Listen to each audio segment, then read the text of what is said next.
Good morning, and welcome to another Seize the Day. Trust you guys are waking up feeling refreshed, ready to begin a new day. Today is Tuesday, November the 12th.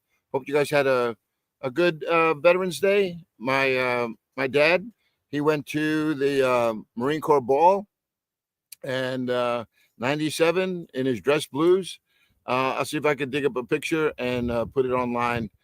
For those of you who know my dad, he's been in the Marines really like his whole life, and he he's still going at it. So I was not surprised that he was all dressed up and out the door and making his rounds. In fact, he had quite the busy week. I think he went to about 3 or 4 different occasions in high schools and VFW halls.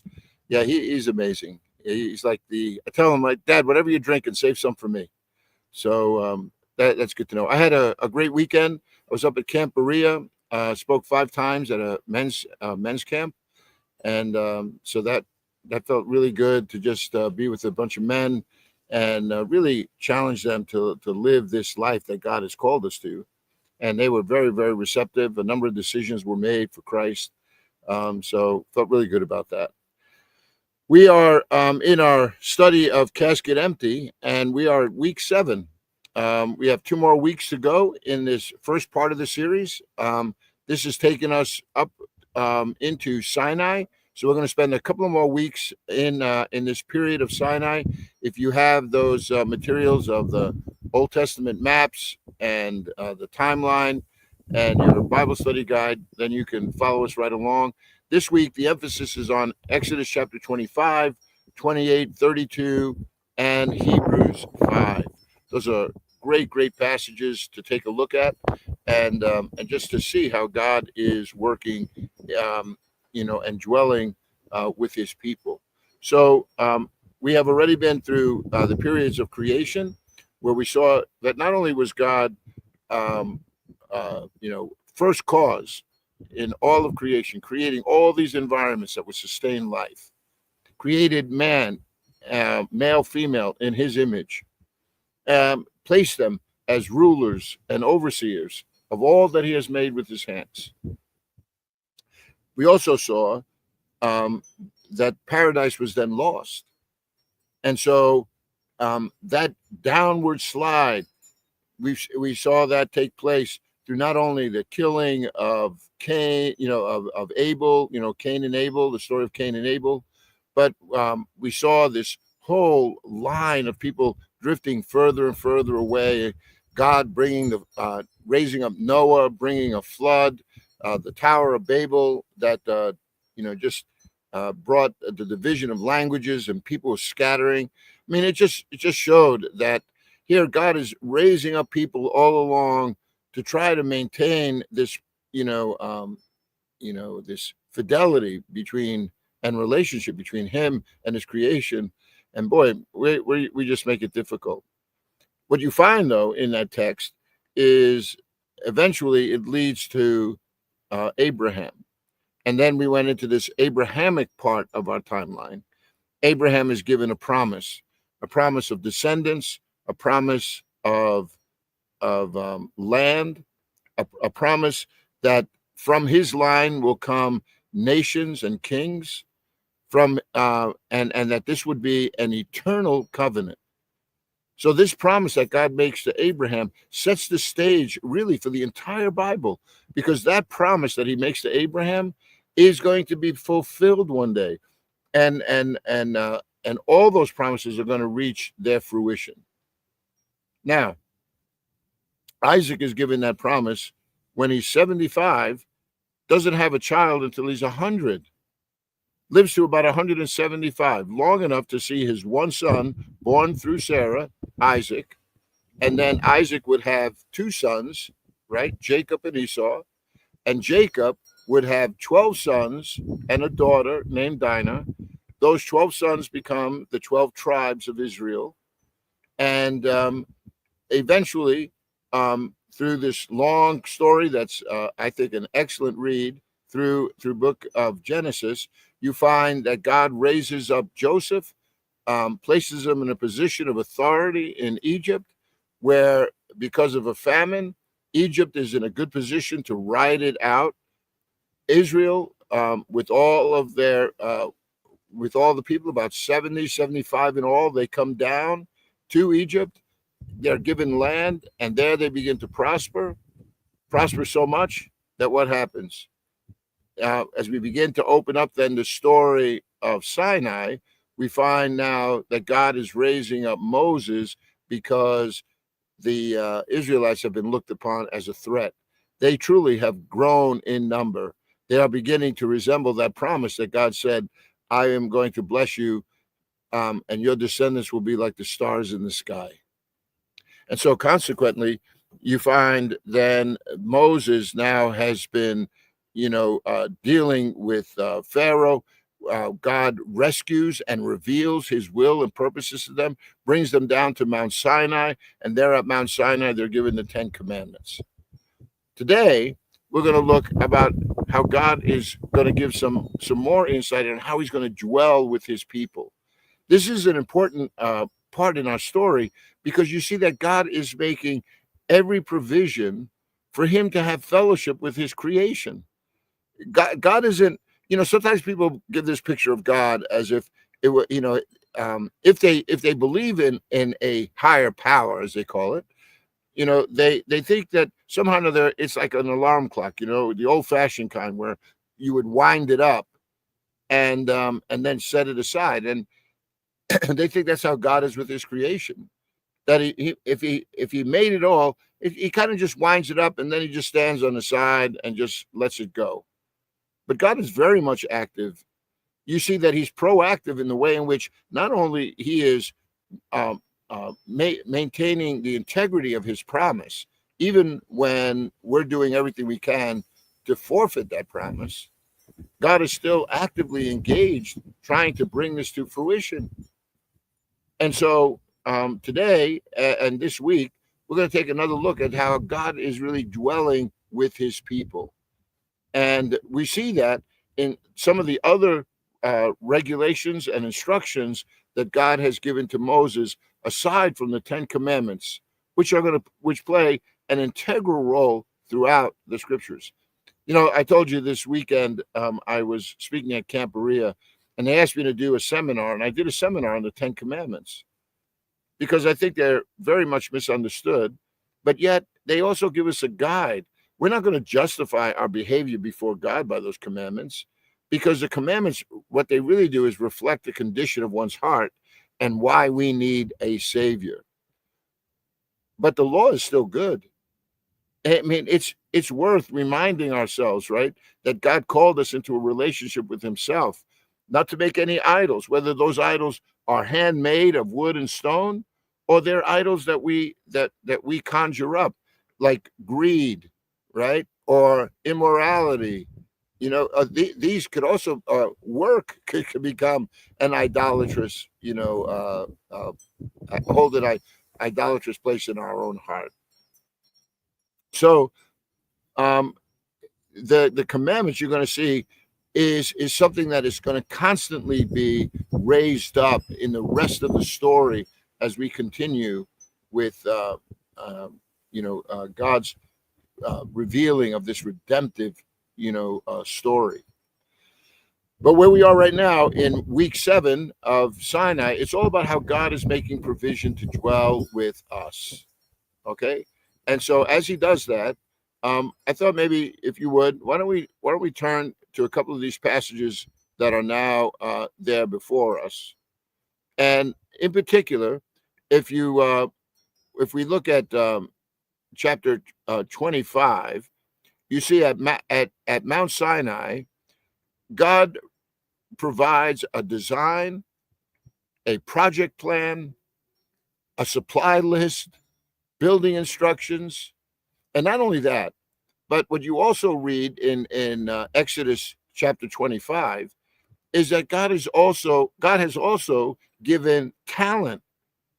He's given workmen that have all kinds of talent that God now is going to lean into, whether it's embroidery, whether it's woodworking, whether it is working with metals, right? Gold, like silver, right? God is using the very talents that He's poured out in people. And I want you to pay attention when you read Exodus 25.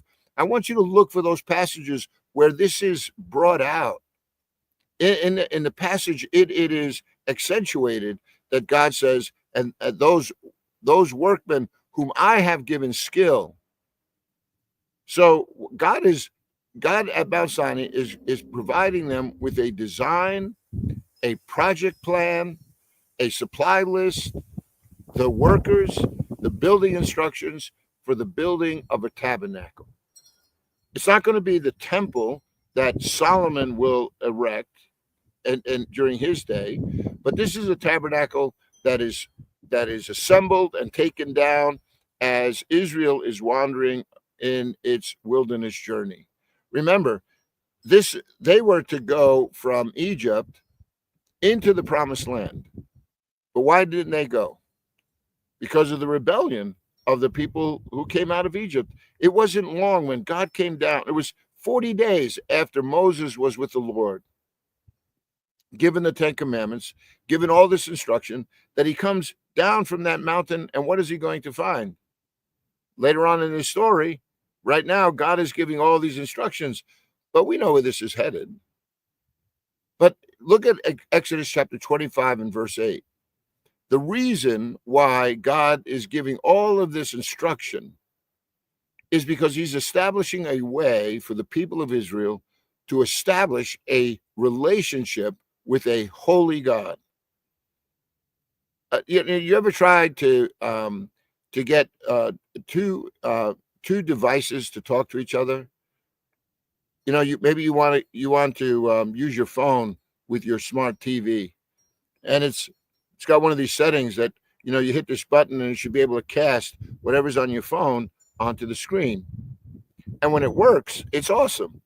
I mean, I've been at my kid's house and we had some pictures or something. I put them on my phone and I cast them up. The other day, I was up at Camp Berea and I wanted to make sure I had this announcement that everyone, just to enjoy the day yesterday, and that we would begin again, our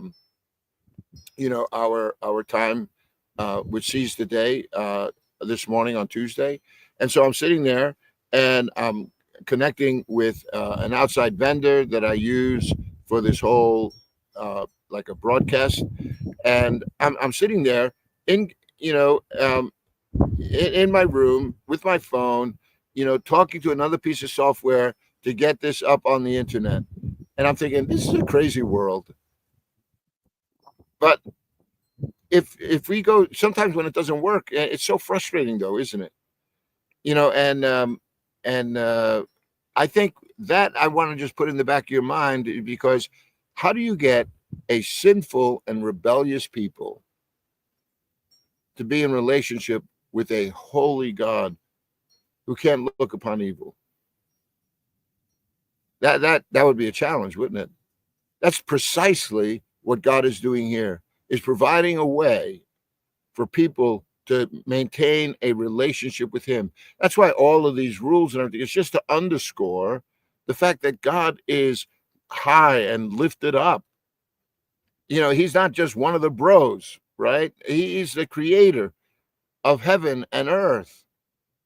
And so at Mount Sinai, Moses is given all of this direction. And look what it says in Exodus chapter 25 and verse 8. He's doing all of this, and he says, and I will dwell among them. You catch that? God is saying that I will dwell among them. He gives them all of the furniture that's supposed to go inside this temple, because it's all going to play a part in their worship experience. And it all is symbolic of something. So we know, for instance, like those incense burners, right? Those are to represent the prayers of God's people ascending upward. You have the oil that is being placed to give light, because God is the God of light, and it will always burn continuously. because God is light. He dispels the darkness. You know, um, everything is set up like like this room where we are to have fellowship. There is the table, right, set with bread. So all of these elements in there. It says there are two rooms, holy the that's separated by this curtain from the holy of holies. And in this holy of holies, God had instructed Moses to build what? An ark. And in that ark, it says there was to be a cover that was made of two angels. And the two cherubim were supposed to be one on either side of this ark, and they are to have their wings pointing towards each other. So if you think of these cherubim wings pointed towards each other, facing each other on the top of this ark of the covenant. Eventually, the Ten Commandments are going to go inside that ark, as well as a a sample of manna. Moses's rod will go into that ark. All of these again to remind the people of God's faithfulness towards them, of God's presence among them. Look what it says in Exodus chapter 25 and verse 22. It says, above the cover between the two cherubim that are over the ark of the testimony, what does it say? I will meet with you and give you all my commands for the Israelites. So in this tabernacle, that is now, a place designated for God to come dwell among them, God is saying, I'm going to speak to you from this place. I'm going to meet you so that on this journey you will not travel alone. And that's coming to a people who are going to be absolutely rebellious against the things of God. But when God makes a promise, regardless of the fact that you and I become faithless, God is always faithful. He doesn't renege on his promise. He doesn't say, you know what? You guys aren't doing it. I'm out of here. Because God understands that there will always be this remnant. There will always be this group of people who are going to give themselves over to really, focusing in on what God is calling them to. So the whole idea of this tabernacle is so that on their journey, they would that God would dwell among them. So think about it. This project encompassed so many different people. It would also require for God to designate among the tribes of Israel that the Levites would be the tribe that would take care of the assembling and deassembling and the transportation of this Sinai of this ark, this tabernacle with all of its furniture, and they needed to do it precisely the way God did it. God commanded, again underscoring that there is a difference between how we interact with God and how we ought to interact with each other. He is holy. He is lifted up. And everything about these ceremonies is underscoring that piece. That's why not just anybody can handle this sacred furniture. God designated the tribe of Levi to do that. And from within the tribe of Levi, he says all of those who come from the line of Aaron, and Aaron was born into the tribe of Levi, as was Moses. So he says to the Levites, you're going to be responsible for this tabernacle, but from the tribe, from the clan of Aaron will come all the priests. So all the Levites are involved in this sacred service, but only one of those clans will designate who the priests are to be. And it begins with Aaron. And as we're going to see, Aaron wasn't the shining example, was he, in the beginning? But from his line, God will raise up these priests. And so he establishes a whole priesthood. And that's what you read about in chapter 28. In chapter 28, we're going to read about this holy priesthood. But before we get there, there's one more thing I want you to notice about this Exodus 25:22.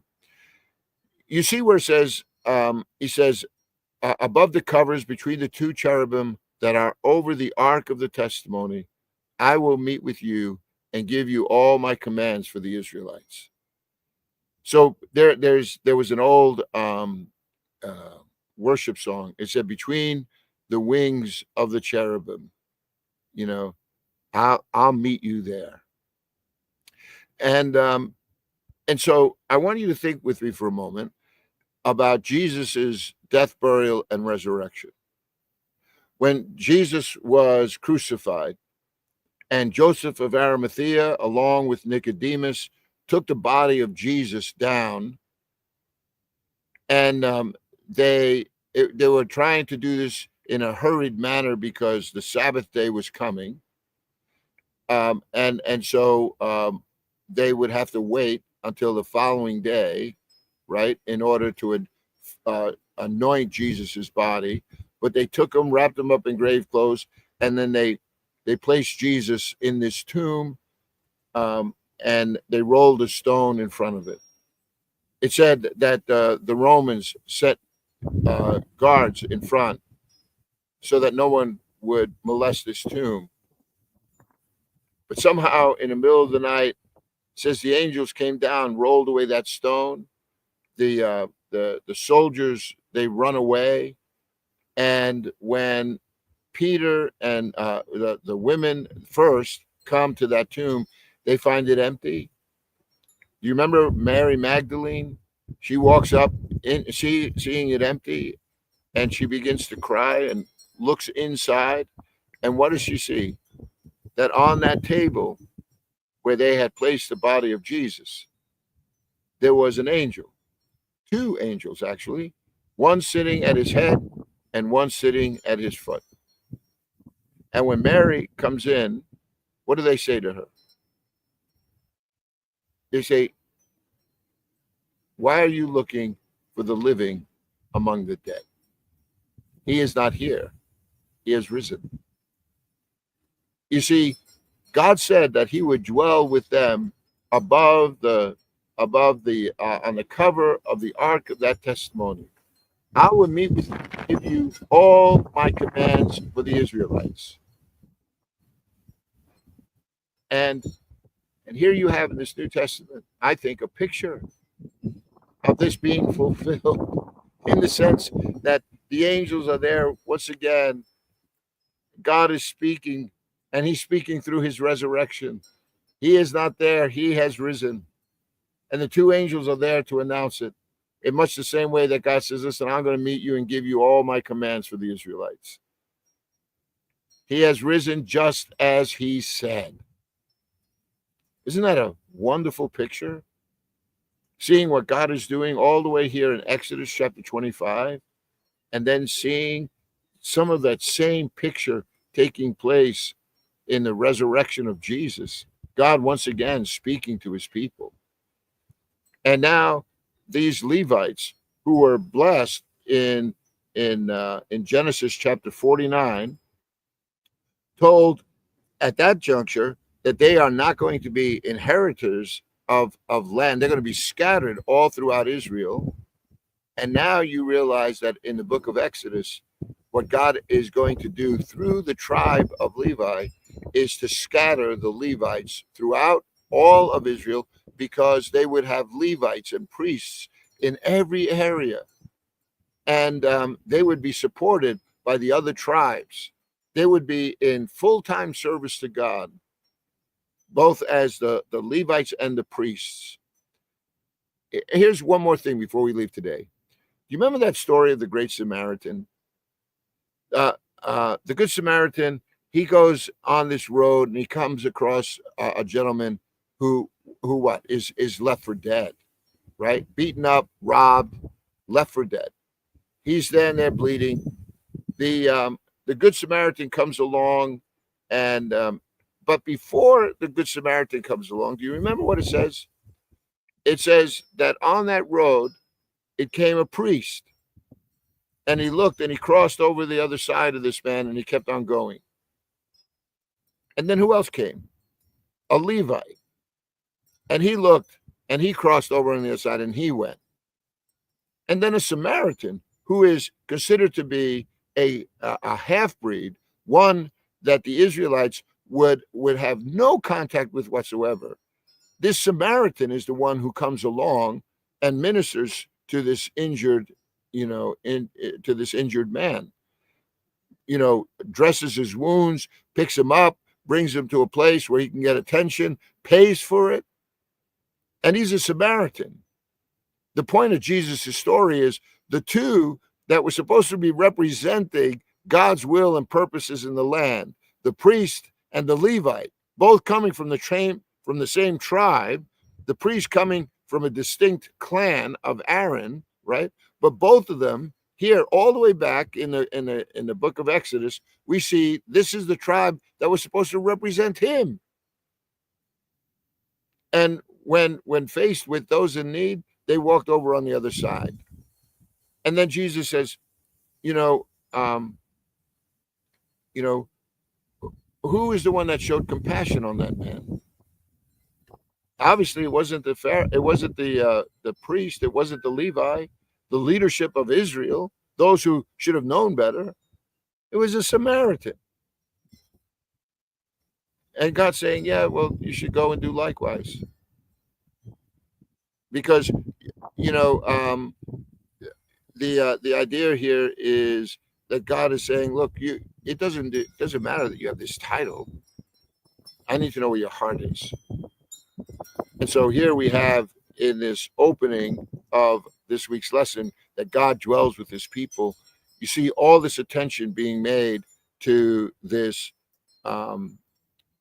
tabernacle, to the articles that are designed in that tabernacle, all of which demonstrate their worship of God, and that God says, I'm going to dwell with you. Well, we got a lot to learn this week, and I trust that you just go ahead and read some of these passages as you're working through your study this week. I'm sure you're going to be blessed because of it. Well, thanks so much for joining me today on this Tuesday, November the 12th. Glad to be with you. Still trying to enjoy the outside while we still have it. A little windy, but not so bad that we can have a cup of coffee, sit outside, and still talk about these wonderful themes in your Bible. My friends, Lord willing, we'll spend some more time tomorrow. Till then, seize the day and never forget that God is good all the time. God bless you, my friends.